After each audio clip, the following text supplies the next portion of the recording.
What's up, and welcome to the Tiebreak Podcast. I am super excited about today. I am joined by my guest, Steve. Steve, you want to go ahead and introduce yourself? Yes, sir. I appreciate you having me on, Christian. This Tiebreak Pod, I love it. So I have my own podcast too. Just a quick Shameless plug. little shameless plug, but it's the Drop Shot Podcast on Spotify and Apple Podcast. Cover just about the same things they do on here. Christian and I, we grew up together. I know you want to go a little bit into that. Mm-hmm.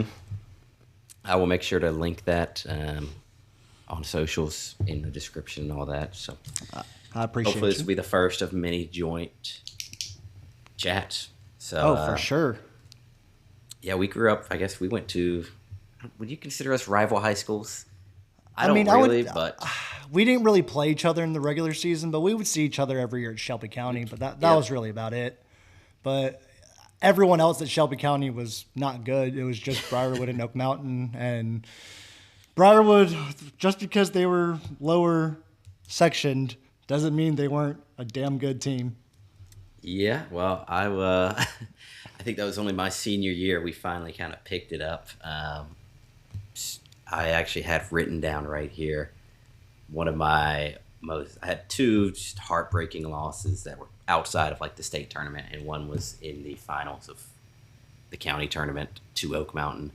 The other one was to win the match against Vestavia, which was going to be like, I think, first time in whoever knows how long for Briarwood. Jeez. And boys, Vestavia's a good program too. They are very good. When we talk about junior tennis, I kind of want to run through, like, obviously best memory that you have from your time in, playing in high school, playing in the club scene in the juniors. I mean, I kind of got into the club scene a little late, so that wasn't really my best memories. So really, high school was the best memories for me. I wish we were a little bit more organized, kind of like Briarwood was. It wasn't until my senior year I kind of got things a little bit more organized for the team as captain, and was able to have clinics with Joey as a team at Inverness Country Club, and got a little bit more serious instead of just going out there and doing practice matches against each other, doing actual drills, stuff that made us better, working on serves instead of just really going out there and kind of just shooting the hay, and just not really working to be better on ourselves. But I would say probably just senior year, being able to kind of lead the team. My junior year, we had 5 seniors starting, and I was the only junior starting. And it was kind of hard to go from that to being the only leader on the team when I was always the follower and trying to become a leader. It was nice to be able to bring in, I think we brought in like 7 or 8 freshmen on the team, completely brand new faces, just still a little, not immature, but just a little young. So they don't really understand how much you have to go through, how much work, hours you have to put into the sport. Just because it's, a non-contact sport doesn't mean you don't have to put hours into the sport. Mm-hmm. Tennis is one of the most complicated sports ever. Your footwork has to be amazing. Your hand-eye coordination has to be amazing. Your endurance has to be amazing. It's just, you put all that together and you give yourself a 90-second break between every 2 games. And in the 90-degree summer heat in Alabama, it's not the best. But no, it is not. I would say really just getting to be that captain for the team and being a leader for the team and just kind of being able to give them my knowledge of what I had to do to really be playing on the team and being able to be a 1 through 6 singles. And if you're not able to do that, you and your doubles partner, try to make the 1 through 3 doubles. You do something just so you can get some sort of reps in. And because that's the main part. Everyone's going to be nervous. It's how you can handle the moment, how you can handle that pressure and be able to overcome it. And that's what my best part in, I'd say, junior tennis would be, was just helping out the boys, just helping out the younger kids. Because I was fortunate enough with Joey to be able to coach the younger kids, like 5-year-olds to about like 14-year-olds. And that's still something I love to this day, is just helping the younger generation. Yeah, no, I completely agree with that. I've been able to do a little bit of that with a rising junior at on my, I guess, alma mater's high school team. He was a little disappointed. They got fourth at state this year, so he's not gonna like me because I'm going to work him hard this summer to make sure he is best prepared Exactly. next season.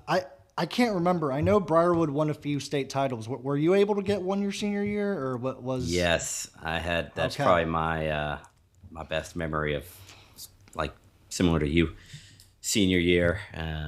We did get to win state. Actually, at that tournament, we were playing Hillcrest over in Tuscaloosa. I had him in my semifinal, and he was better than me, no doubt about it. I just persevered. I got to where he smashed a racket. He turned around, cussed out at my family, at my teammates. Had to call a official over there because I don't think he was making the best line calls. Maybe he was. Ended up being his coach who had to give him a point violation. So that was that felt really good, and ended up losing in that finals in the championship match after that. But to beat him was definitely a top memory. And correct me if I'm wrong. Y'all were 6A that year, right? Yes, yep. So not the And- top of the top, but I'm going to vouch for Briarwood right now. I'm not going to try to sound like a writer of any sorts because, like I said, this was my rival high school, I'd say, because they were literally 5 minutes down the road from our high school. But just because they were a 6A team and I played it on a 7A team does not mean they couldn't hang with us. They were definitely way better than a lot of the 7A teams we've played. And I'll shout you out on Hillcrest. We played a tournament there my junior year up in Hillcrest. And, dude, they're a solid squad, man. I'll completely give that to you. they are. Yeah, I think we had 3 guys from the team that I was on my senior year that ended up playing college tennis somewhere. So that's pretty hype. I'd like to say that would show that, yeah, might not have been 7A, but we did have a solid team there. I always tease my sisters. I actually have a trophy for winning a club state as well. The funny thing is, I did not play in that tournament. I think I played in 2 matches the whole year, but that was enough to qualify to get a trophy. So, Hey, that's all that matters, man. No one's going to go out there and go out of their way to Google your match record or stats to see if you have a state championship. They'll just see state champion on there. yep, And that's right. speaking of, your sister, the only one, is it still Campbell, right? Yep, Jeez, yep, that's the middle one. And then was there another younger one? Yeah, and she was probably the best tennis player of us all. Jeez, and you were pretty dang good. Like I Christian was a good player, guys. Like we got to go hit sometime soon, but he was a pretty dang good player growing up. Well, thank you for that. I would shoot that right back at you. Give me an embarrassing moment you had in your high school career. I guess it really wouldn't have been in a match, but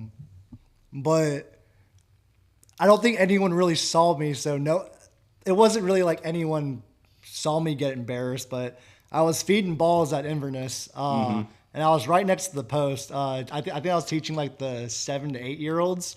And I was feeding them balls in my racket next to the net post. I swung a little too hard on my feed and hit my racket on the net post and completely obliterated my racket, bro. And this was probably like gosh. this was probably like 2 weeks after I've gotten this racket too. So like I'm sitting there, I'm like, it's the 2016 Babolat Aero Pro, the Pure Aero, the Olympic When they version. changed the coloring, right? Yeah, the Jack Yes, I have Jack that Sock exact one. racket. Yeah, that's the one I broke not even 2 weeks after, just feeding balls to 7, 8 year olds. And dude, I sit there, I see the fattest crack through that frame, and I'm like, oh, I don't know how to explain this to Jerry. I was like, I'm so cooked. But luckily, Jerry, longtime, buyer of rackets as the head, a former head pro there at Inverness, he got me a good hookup and got me a replacement. Awesome. But geez, that was probably my most embarrassing moment. No one saw it, but just the secondhand embarrassment I got from breaking a racket by feeding balls to kids, and I couldn't believe myself.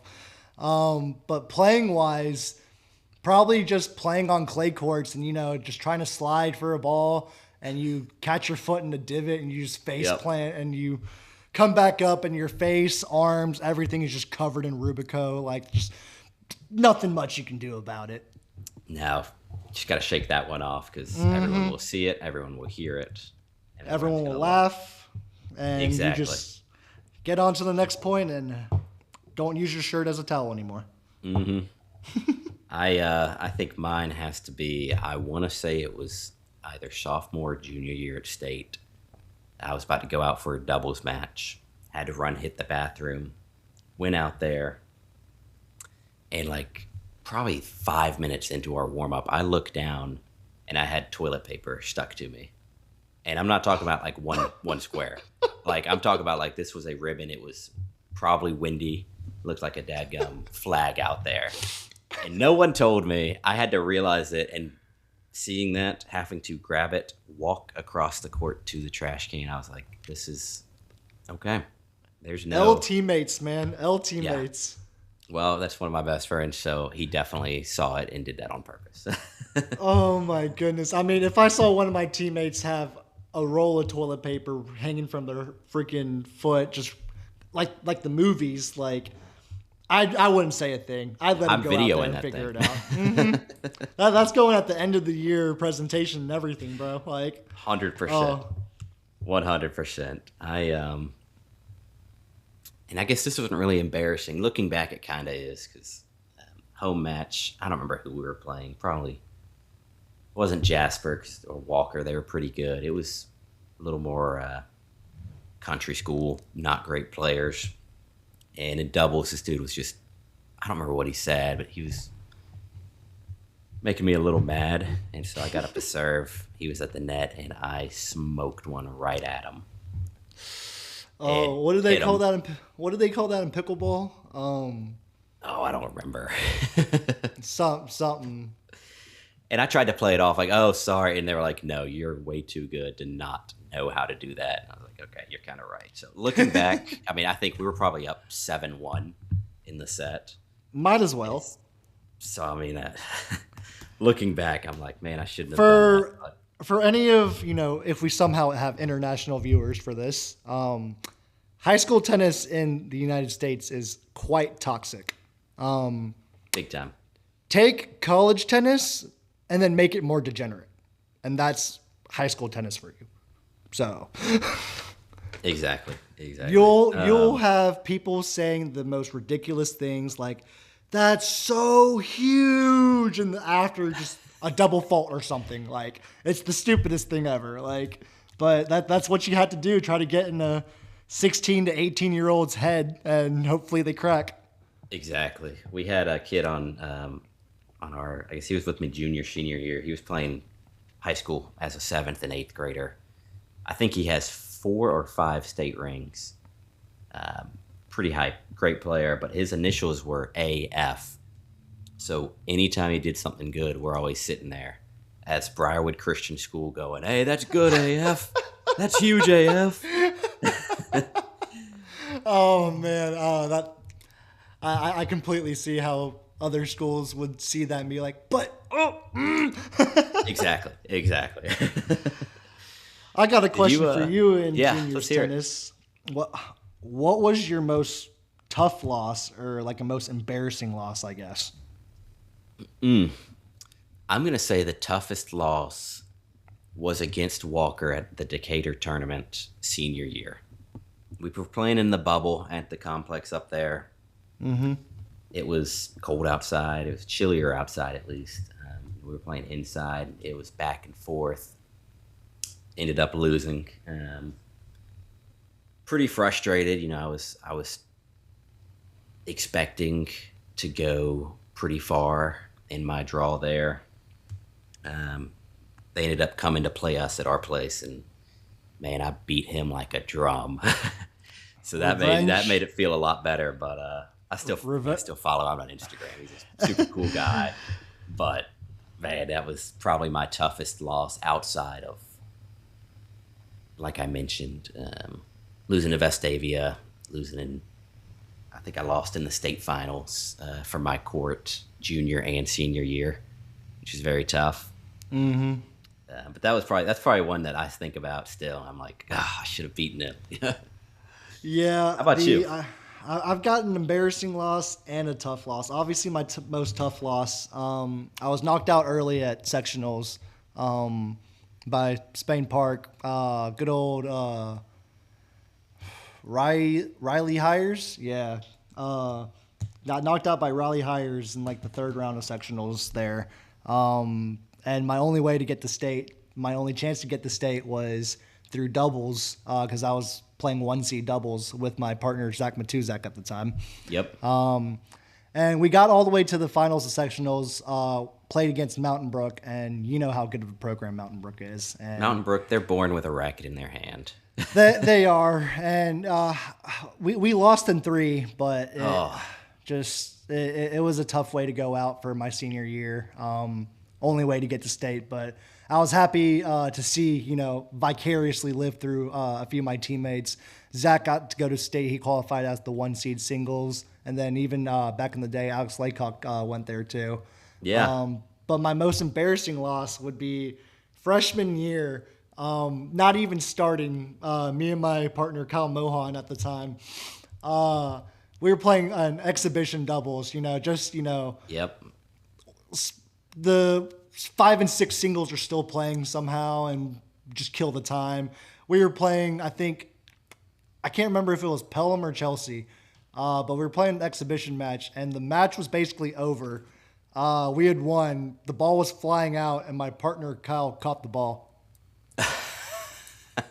And we were like, are we really counting that? Like, it's an exhibition match. Like, we knew it was going down. They're like, we're counting it. We go, okay. We end up losing that match.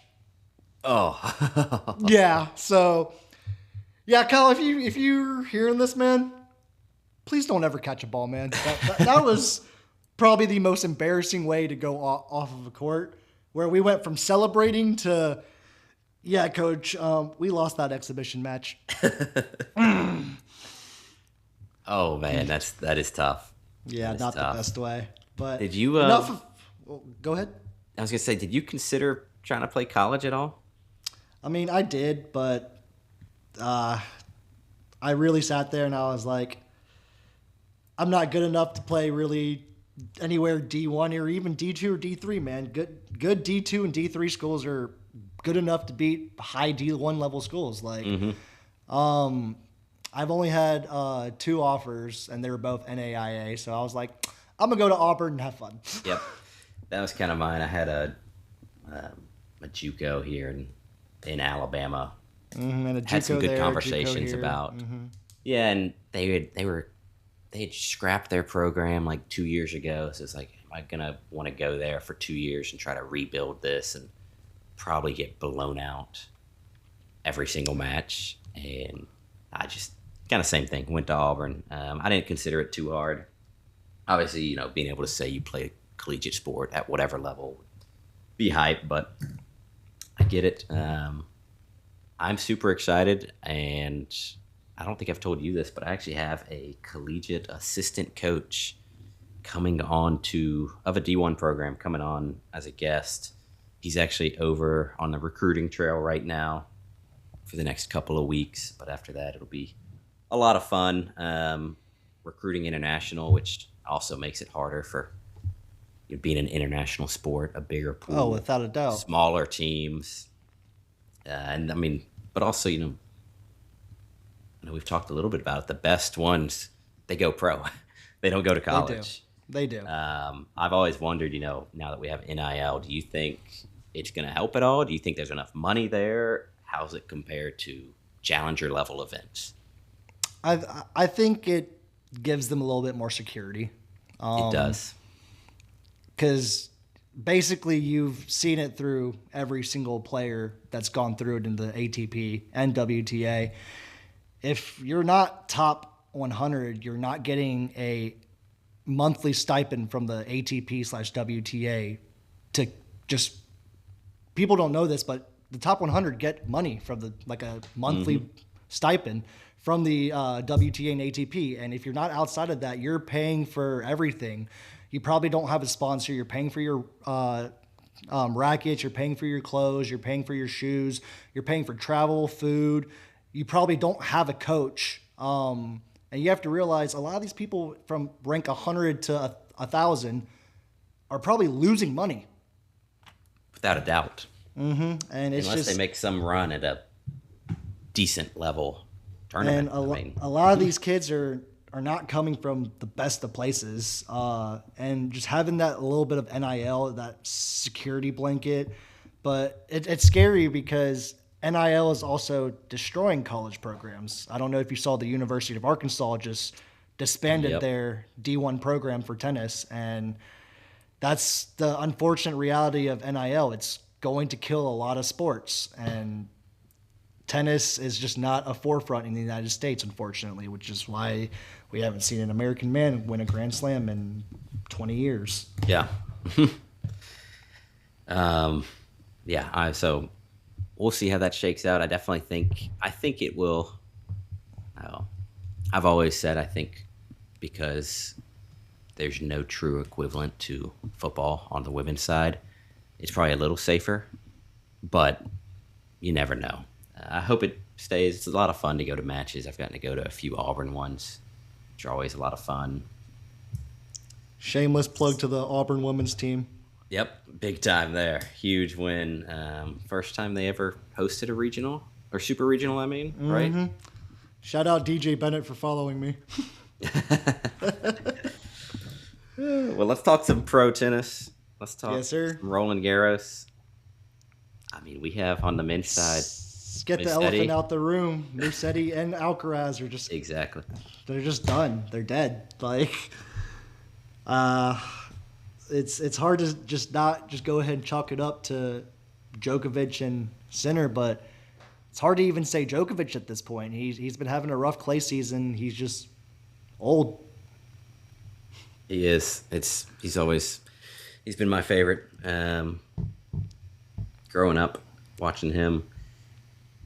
I'm not a hater, though. I don't hate Nadal. I don't hate Fed. It seems like everyone has their own faction, but yeah. Yeah, I've gotten to the point, I think you have too, we're just, at this point, we just like to enjoy good tennis. We want to enjoy the grades, whatever's in our faces.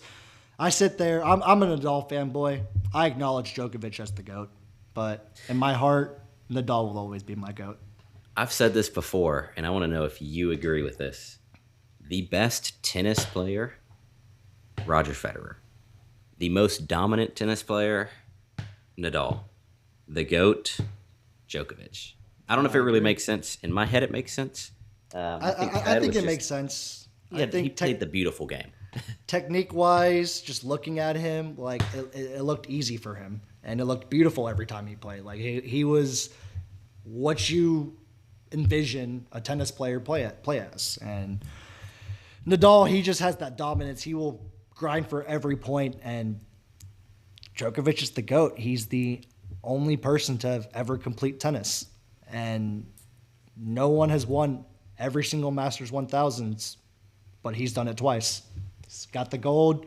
He's got every Grand Slam. That's the GOAT, man. I think was Fed, is he the last? He had such that old school vibe too. He played with an Eastern grip. I think he's the last most recent top 20, top 50 with an Eastern grip. If I tried to hit a forehand and backhand like Fed, I think my wrist would break. Exactly. So it's safe to say we're probably in agreement. Sinner is the favorite on the men's side. It's hard not to just take him. he has lost maybe 2 sets in the last 3 weeks. He just broke Djokovic's record for consecutive wins. Yeah, in the last 3 weeks, he's dropped 2 sets. Yeah, that's insane. In the last, 6 weeks, he's dropped 2 sets. Since Indian Wells, he has dropped 2 sets. That is absurd. That's a very high level of tennis. It helps that we just there's been some injuries. yeah, but like dominance shouldn't be this crazy. Like maybe he is doping. Who knows? I'm kidding. He's clean, but I just like to start. I just like to start stuff. You know, I'm a little instigator. I get it. Who else do you think has a shot at, I mean, let's say making the semifinals? Let's not even talk about who could actually take it. why Take it to why center. not? Why not former finalist Casper Ruud? I know he had a down year last year. He has nothing to lose this year. He lost every point possible last year in the big tournaments by losing first, second round. He's got nothing to lose. He's had a phenomenal week at Rome. I think Casper Ruud could do it, but he always is one that lets me down somehow. Yeah, I get that. I like Zverev, just being honest. Hard to hate Zverev. He's going to have a pretty simple draw as one of the top, as literally the 2 seed. Should be. Yeah, so as the 2 seed, he's going to have a very relatively easy draw. Won't have to see Djokovic or Sinner till the semis. So We'll have to see last year's semifinalist, Alcaraz or Musetti. hoping my boy Benny Shelton can make a little run. I was about to mention him. He had a nice little week at Houston, won the title there. I believe, I could be wrong, he might have won the doubles title too that week. Just had a great week at Houston clay. Yes, it's obviously not European clay, but very close to what you can do. And on the French clay, where I don't know, serves are a huge thing. They are slower, but this man does serve 150 miles an hour. If he can stay healthy and repeat a Houston week, I don't see why he couldn't at least semi. Yeah. Well, that kind of takes me to the next 2 points. Where have the big servers gone? I mean, we have Shelton, but where are the Kevin Andersons? Where are the John Isners? Like, is that just the big serve and that's pretty much your game? Is that going away? It should, in my opinion, but... I mean, I think we're seeing the modern serve bot not be 7 foot anymore or 6'10". I think we're seeing the modern serve bot be anywhere from 6'6" to 6'8". And because you look at them, they serve just as hard as some of these 6'10"ers, 7-footers like Riley Opelka, and you're just like, ooh, what is going on here? Like, I thought this type of fast serve was only allowed for the guys over 6'10", you know, but now we have guys like Ben Shelton, Sasha Bublik, Karen Khachanov, just they're not 6'10", they're not 7 foot. They move a lot better on the court, but they're still able to serve 135 to 150. Like, yeah, I think the archetype of just being tall, and if you don't ace, you need to be at the net or you're going to lose the point just due to footwork. And mainly the thing is tennis is a very rough sport on your body. Like, people don't realize it, but all that change of direction, your ankles, your hips, your knees, everything just goes.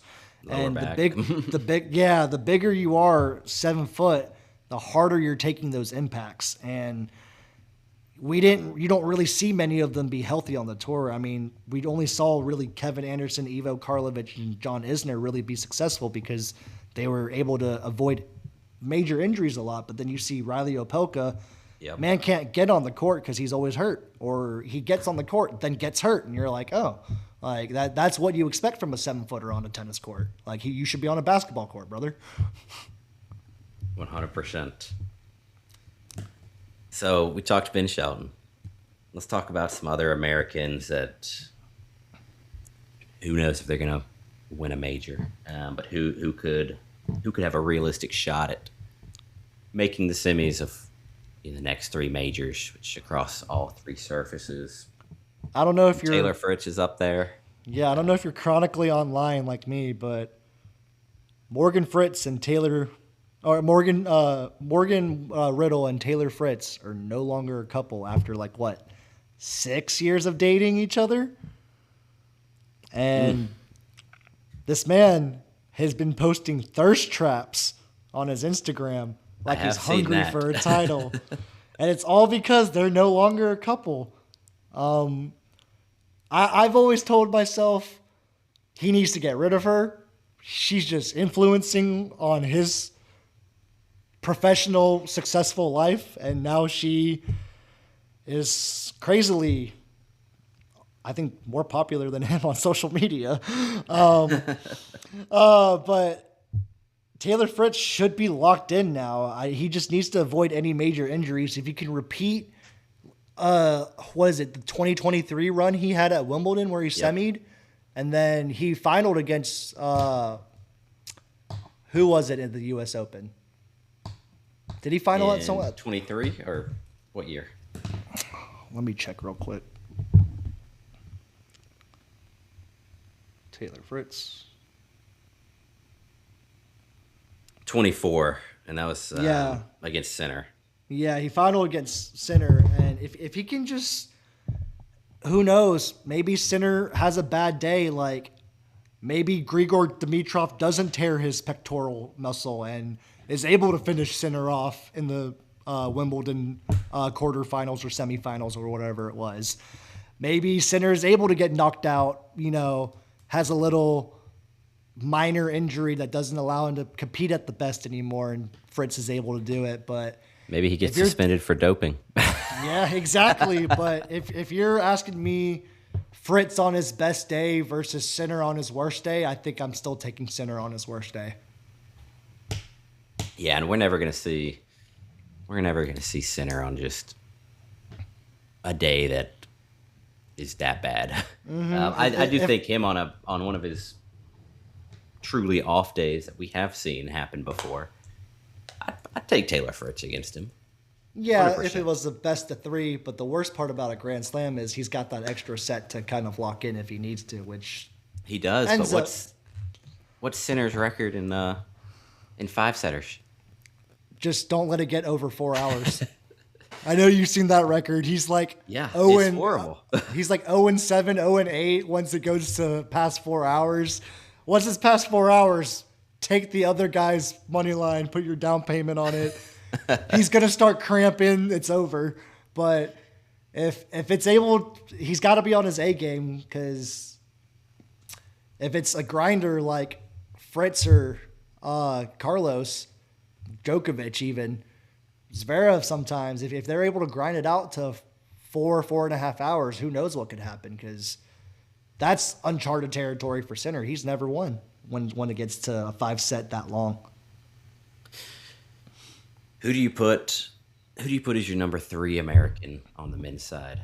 I mean, I think we're probably in agreement. Ben Shelton, Taylor Fritz, 1-2. I mean, I was high on him last year. I don't condone gambling, guys. But I'm an avid gambler on tennis. And this man, Lerner TN, has made me so much money last year. I think he's the third best American right now. I know Tommy Paul ranked is currently higher than Lerner. I like myself some Lerner TN. He's a pusher that is goated. Like, I usually hate pushers, but when he's an American, I can rock with that shit, man. And I love it. I thought he'd probably be. I have him in my top 5. I don't know if I'd put him at 3 right now. He's just been working with Michael Chang, and he's not obviously as strong of a counter puncher like Sinner, but he's getting there. He's, I think, 19, 20 years old. He's young. Give him some PEDs, and let's see how hard he can hit, Okay, we need to stop beating the dead horse on that. I was about to say. But I like Lerner TN. I think he's being coached by a really great coach in Michael Chang. I think he's going to have really good vision. He just places the ball very well, even though I think he's a pusher on the tour. But heck, that's gotten him to number 21 in the world, and that's a tough thing to do. Completely agree. I do like him. I might be putting him number 3 now. You make a compelling argument. I just like myself some Lerner. I can't lie. How concerned are you with the injury record of Alcaraz? I'm a little worried. It's kind of giving you vibes of Nadal in his early ages. And obviously Nadal was able to stretch it to a dang 20-year career, but I don't know. I feel like Alcaraz plays a little bit more rough than Nadal. He's not as refined for sure. He's, I mean, I don't think there's a point that he's not 110% on, which to get to that level you have to be. Exactly. I think this rest is good for him, but he just had, I think it was Bryson DeChambeau's, is it his Break 50 series on golf? He had Carlos Alcaraz on there, and he was asking Carlos, how long was your off season? He said, 2 weeks. After this, I go back. I go, what? Yeah, there's already not an off season really at all in tennis that you can't. And that man's just hurting all the time. And for him to literally pull out of his, I'm not going to say his favorite open. I think his favorite open's Wimbledon, if you want me to be honest. He loves the attention there. But for him to pull out of his second favorite open is pretty tough for him to do. I feel like if you look at the past, since 2005, you kind of view Roland Garros as the Spanish Open. I mean, it's hard not to when it's the Rafael Nadal Open at this point. Exactly. But Sinner has just been playing so phenomenally on clay, even beat Carlos on clay. So, yeah, sure, Carlos wasn't 100%, but Sinner is, 3 tournaments away from completing tennis? It's the French Open, the Olympics, and I think one more Masters 1000. You better quit saying the French Open. It's Roland Garros. Come on now. Yeah, okay. But it's crazy because Gulf of America, right? Because the next Olympics is going to be in 2028? Yeah. So he's 23 years old right now. In 3 years, at the age of 26, he could complete tennis. When it took Djokovic the age of 36? 30. Is it 36? Was it 38? Well, I don't know how. Djokovic was old. And yeah, I don't think the level of competition is the same. I think there's a little bit more parity than the big three had. I think a lot of the guys, this is maybe me being onk, but I also just watch tennis a lot, and you watch tennis a lot. I think guys like Tomas Berdych would kill guys like Felix Auger-Aliassime these days, man. Like, people don't 100%. understand. like if Andy Murray didn't have the big three, this man would have won 20 Grand Slams. Like, if there was Ferrer, he would have won a couple. Yeah, David Ferrer would have won a couple, man. What's his name? Doglo he would have won maybe one or two. Like, there's just a bunch of guys that I think are just, I think the 5 through 20 was way stronger in the 2010s than it is when currently. he had David Goffin as, what was he typically hovering around? Like around 15? 5 to 10. He was always in the ATP. Yeah, he was always in the ATP finals, man. Like, prime Kei Nishikori, freaking prime, what's his name? Marin Cilic. Those guys would wipe the floor off of the modern generation, in my opinion. And it's just, I don't know what it is. If it's a mental aspect, if it's a physical aspect, I don't really know what's going on. But those 2010s guys were no freaking joke. No, they were not. We got to live through the golden age, but I agree.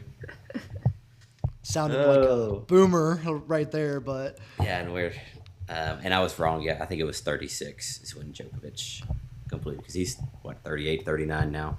Yeah, and Olympics was 2 years ago. So, and for Sinner to be able to complete tennis at the age of 26 is one. 10 years younger, yeah.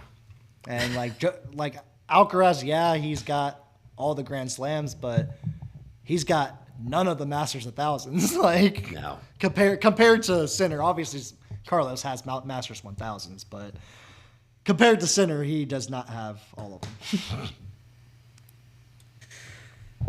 Let's look at I know we talked a little I guess before about newcomers. I want to hear rising stars. So, people in the top 20.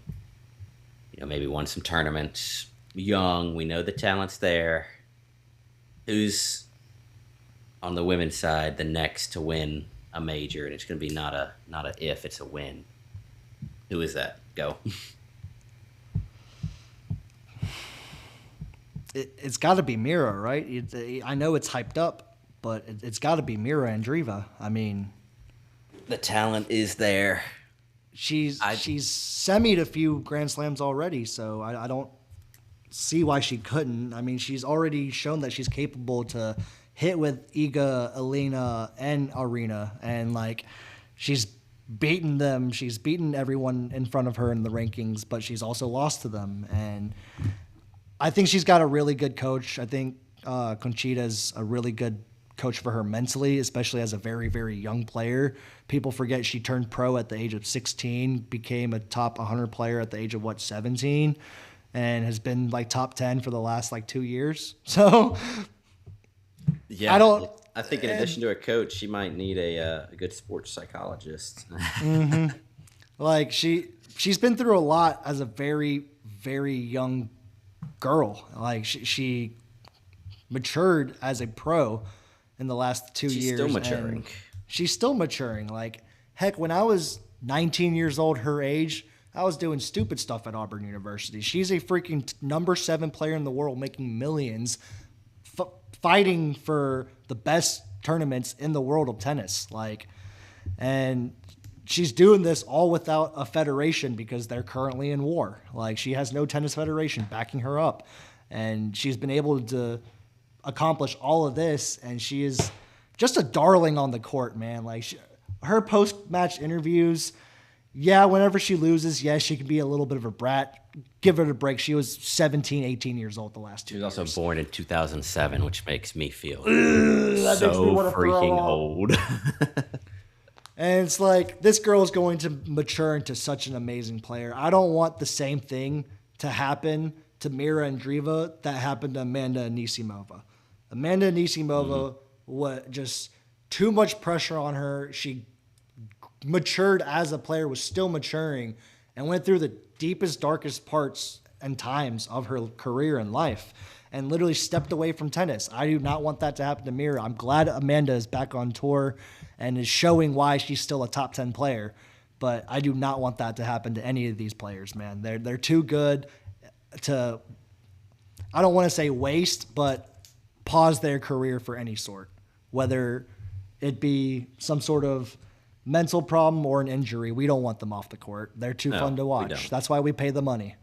Yeah, and I'm not worried about her. I think she's got a good support system. I think so. I mean, I forget, was it 3-4 months ago when she was cussing at the fans? Mm-hmm. And it's just like, definitely would have been me. Me too. And people forget, like, a young Serena and Venus Williams was also chirping on the courts. A young Maria Sharapova chirping on the courts. People don't realize they're kids. Like, I would say I was a kid all the way till I was about 21, 22. That's when I started figuring out, hey, there's more to life than just kind of being a reckless kid at times. And I don't know how I controlled my emotions in front of 20 people, probably pretty horribly. I can't imagine how she's doing it in front of tens of thousands every day. No, I can tell you my senior year at a clinic, with middle school, high school kids. Yeah, I know what you mean. There was a time I went to toss my racket into hit it on the net, and it slipped out of my hand, and I kind of flew across the court. It wasn't like I was throwing it. And I was like, ooh, that doesn't look good. And coach got on to me. One of the assistant coaches got on to me. And I just immediately snapped back, dropped the F word. And immediately head pros like, get off, you're done. And I was like, okay, great. I'm happy to be done. And then I was like, as soon as I walked off that court, I went, oh my gosh. And that was, 15, 20 people, a lot of them around my age, couple that are older. I could not imagine the embarrassment of just feeling like that, and I'm like, well, I'm just a dumb kid. And that's why I view these girls at sometimes. Like, man, like Mira's a kid, and Bokos, she's a kid. Jovic, she's a kid, man. Like, yeah, legally they're adults. They're kids, man. Your brain's not developed until what, 25? As hopefully as a audience listener, you guys probably weren't the smartest at 18 years old. There's probably, that 1% outlier, but I was not the smartest kid from 18 to 20 years old. Same here. Newcomers of the year. Who have you been following that's around that top 30, outside of that top 30? I bet we're going to say the exact same for the men's. Yeah, I mean, he's been hot. Hard to not acknowledge him. He won Makaresh a few weeks back, an ATP 250. Semi'd in Madrid. Had a great week in Rome. Just lost to Darderi in the quarters. Out of nowhere, this man has went from 99 in the world to I think he's currently 34 in the world. Rafael Hodar. Like, I don't know how we don't speak on this kid and say he's not the next up right now. I mean, last year at the end of the Next Gen Finals, I believe he beat Fonseca at the Next Gen Finals. Yes, it's not a full 6-game pro set. It's a 4-game set. But still, like, to be able to be kind of a no-name when João Fonseca was one of the headliners week after week for being this 18, 19-year-old phenom on the tour. Rafa Hodar sneakily makes his way into the top 50 at number 34, and he's my guy, man. I know you're high on him too. So I am. I do want to correct you. He only got the quarters in both the Italian and Madrid. Oh, okay. He made his major debut at the Aussie this year. Yeah, like you said, he's won a 250. He won the 2024 U.S. Open Junior.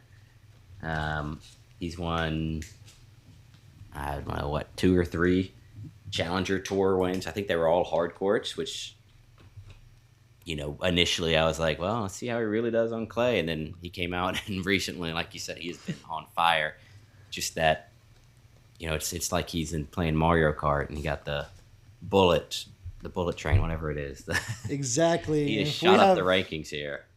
If we have any University of Virginia Cavaliers fans, there's a tweet that said, welcome the new signees of our upcoming class, Rafael Hodar and João Fonseca. What a team the Cavaliers could have had if those two actually went to college tennis, but obviously they have shown they don't belong on college tennis. They belong in the pros. No, they'd be commanding some Arch Manning NIL money if they went. Oh, without a doubt. And American colleges won't give tennis that light of day. It's all football and basketball and baseball. Yeah. But on the women's side, who's your upcoming? I've been following, and I love Maya Joint. I love that she is, I don't want to say complete tennis player, but she is top 40 in doubles, as well as singles. Born in Michigan. She is a Aussie though. Mm-hmm. I think her first pro tourney was 6 years ago, and she's only 20 years old. So that's insane. It is absurd. She has 2 wins in the majors. They both came at the U.S. Open. Got through the first round in 24, first round in 2025. Couple 250 titles. And actually, she has a grass title. Well. A grass title from last year, right? That's where I started seeing her pop off, really. And I was like, oh, I need to start looking at this girl because she was having a great week. I don't know where it was specifically on the grass tournament, but I remember her taking that title, and I was like, okay. I think she was, 19 years old when she won it? And I was like, yeah, This is definitely someone I need to keep my eye out on. And it's funny you chose both ranked 34 currently in the world, Rafael Hodar and Maya Joint. I know. Yeah, and like I said, kind of actually going back to the complete tennis player. Yeah, she has that grass title. She has a clay title, and then her wins in the majors have come on hard courts. She's also won a couple doubles, one of which was actually a level 500 event at Abu Dhabi. 6-8 months ago. So, but let's see. On my side, she's been letting me down in the last few tournaments. I was kind of ranting to you before we started recording, but I still gotta stick with my gut, and I gotta trust my eyes. See what I've been seeing and have seen from her, and know what she can produce. And it's Eva Jovic, currently ranked number 17, I believe, in the world. Yes. And she's 18 years old. Played the whole last year, winning matches here and there at the age of 17. I would always look at her and I'm like, oh, this is like a 22, 23-year-old, right? And every time I'd click on her profile on Flash Score, I'd be surprised. I'm like, whoa, 17. I go, at 17, I was the number 6 singles for Oak Mountain as a junior. At 17, she was top 100 in the world. And I'm like, oh, okay, so there's levels to this. So, there are some huge levels to this. And it's hard for me to, despite the fact she's had the last few tournaments rough. I think it was until this last tournament in Rome, she hadn't won a back-to-back match in 5 tournaments. And I was getting a little worried, but she's young. I just want her to get her confidence, just smack the heck out of that ball, man, because there's some heavy hitters at the top of the list in Arina Sabalenka and Elena Rybakina, man. Just hard hitters up there. Mira Andreeva, Amanda Anisimova, they just smack that ball right at you. Alina Svitolina right now, currently having a great week. Monfils will be partying it up. His wife is bringing home a heck of a paycheck. I did want to touch on her. That was, I couldn't believe she beat Rybakina. But it's and then today, when Iga, took the break, went off the court. I want to know what's in that notebook, what she goes and reads. But I thought after that second set, I was like, all right, here's Iga on clay. Proved me wrong. So I'm very excited. She'll be facing Coco Gauff, the American, ranked number 3 right now, number 4 right now. Mm-hmm. I'm glad Coco's having a good year good week in Rome, because this is what she needed literally last year to jumpstart her French Open title run last year. It wasn't on my own podcast that I started, but another shameless plug on a different podcast that I was a guest tennis pick on. I had Coco Gauff winning the French Open last year after her great week in Rome. I believe she took down, might have been Iga in the final there. I can't remember. It was a year ago. I'm just going to probably go with it and say it's right. But Coco Gauff I think her game suits clay the best. She has such a heavy forehand, such a heavy backhand. She doesn't really smack the hell out of that ball. I think her game is meant for digging in these long, tough rallies in the dirt. And, I think that title last year almost just kind of proved it, because I turned around and sat there and I was like, in Wimbledon, one of my last year early upsets was Coco Gauff. I thought she'd go out in the first or second round, and she did. And I think her game is just so much more suited for clay, and I think she's got a really good shot to win the women's back-to-back again. I completely agree. Let's hear your French Open, your Roland Garros predictions. Who's taking it on the men's and women's side? Let's hear it. Unfortunately, I'm a Sabalenka stan. I love her. I know she sounds like a man at times, but I love her. Yeah, she doesn't give out the best emotions at times. I'm gonna go ahead and say that. Some of her post-match etiquette and antiques are just kind of a little questionable.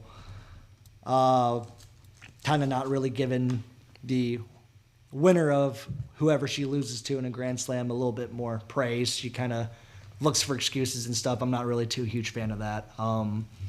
But I love Arena. I think she's always a great pick. It's hard not to pick against her. She hasn't had a great clay last like 2 weeks. I think she had a title though on clay. I think it was like the first week or something like that. But hard to knock her. I mean, she's 1,500 points ahead of number 2 in the world, Elena Rybakina, for a good reason. I mean, she's just the best player in the world on the women's side, but that doesn't mean she can't be beaten. But in reality, I think I would have to go with Coco Gauff again, man. I think having this great run in Rome has basically given me the solidarity and confidence to be able to back her again for the French Open. I think, and I'm not sure what her odds are right now, but whatever they are, probably pretty solid for being number 4 in the world right now. Yeah, well, I think Coco is a great pick. I think, and yeah, today took that loss. I'm gonna have to go with the girl who's won 4 of the last 6. Give me Iga. It's hard not to. She's had a great clay season, even though she lost today, right? Yep, lost in 3 sets. Iga at the French is a different monster. Completely different. Super fun to watch. Yeah, I mean, I think that's the only major she has multiple wins at. Her grip is like mad Eastern or what. I don't even know what to call that, bro. It would literally break my wrist if I tried to hit a forehand like that. Like I don't know how she does it. Give me semi-Western all day. All day. Agreed. All right, how about the men's side? Who you got? Gail Monfils. No, it's center, man. Like, Stan Wawrinka, one last dance, man.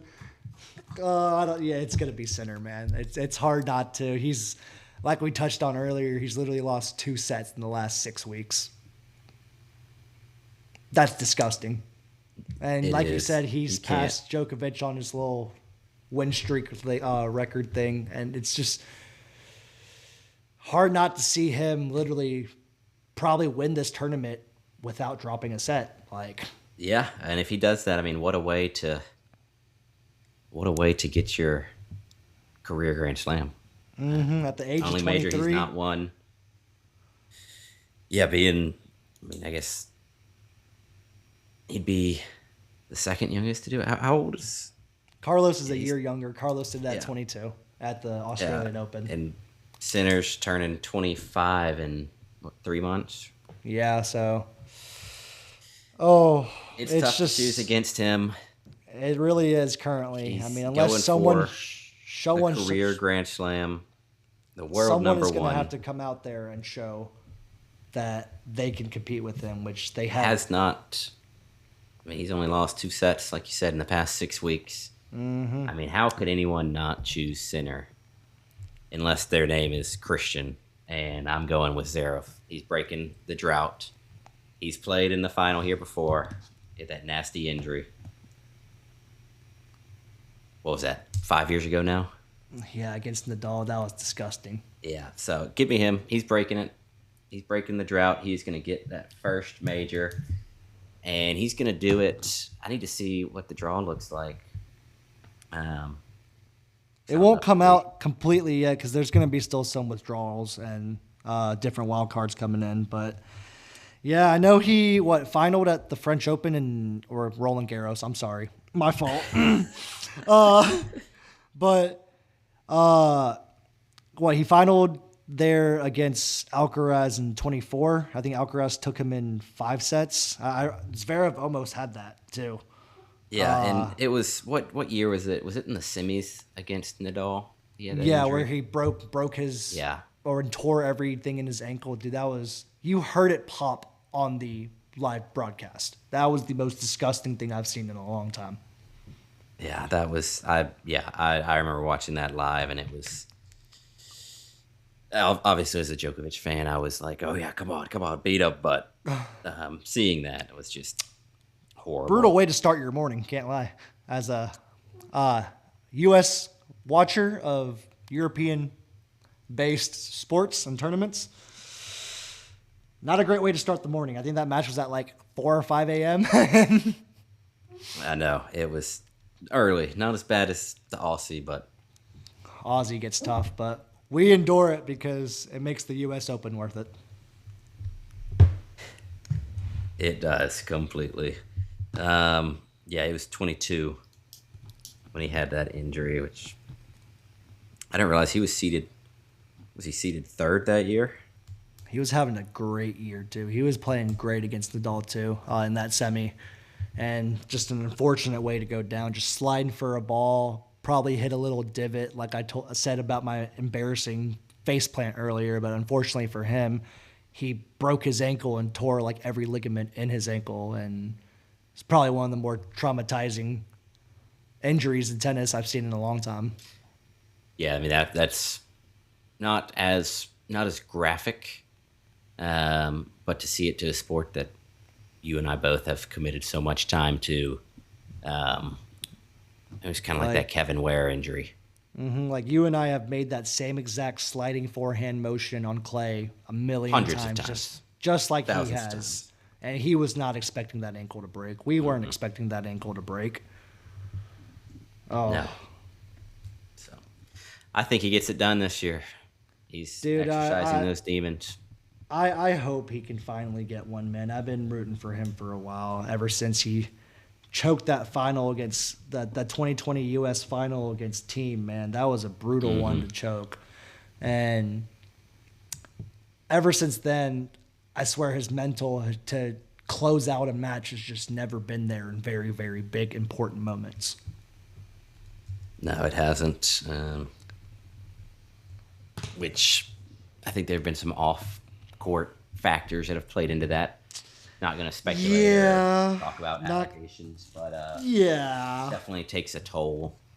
I mean, even if you're able to block it out during the match, I mean, that takes a toll on your preparation, on your training.